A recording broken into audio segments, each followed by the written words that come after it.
High everyone, welcome to one word everyday again. So আজকে আমরা শিখতে যাচ্ছি একটি ওয়ার্ডটির বাংলা হচ্ছে, আমরা বলি না সে একটু স্বভাবগতভাবে এরকম, বা তার স্বভাবে এই বিষয়টি আছে, বা একটু ঝুঁকি আছে এই কাজে।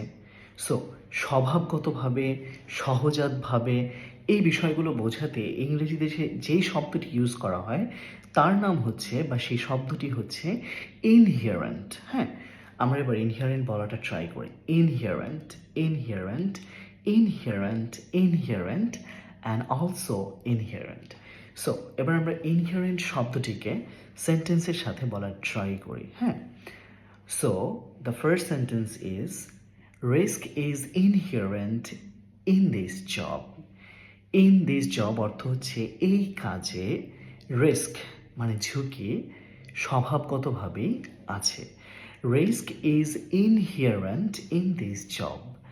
সো ঝুঁকি বা হচ্ছে এই কাজে স্বভাবগতভাবেই ঝুঁকি আছে। 2 নম্বর সেন্টেন্সটি হচ্ছে honesty is inherent in her nature. Honesty is inherent in her nature. তার চরিত্রের মধ্যে বা তার প্রকৃতির মধ্যে, মানে সে যে ধরনের মানুষ, তার স্বভাবের মধ্যে স্বভাবগতভাবেই সততা আছে। সো ইনহিয়ারেন্টের মতো নতুন নতুন ওয়ার্ড শিখতে ওয়ান ওয়ার্ড এভরিডের সাথেই থাকবেন। দেখা হচ্ছে পরের ভিডিওতে। সে পর্যন্ত ভালো থাকবেন। Good bye.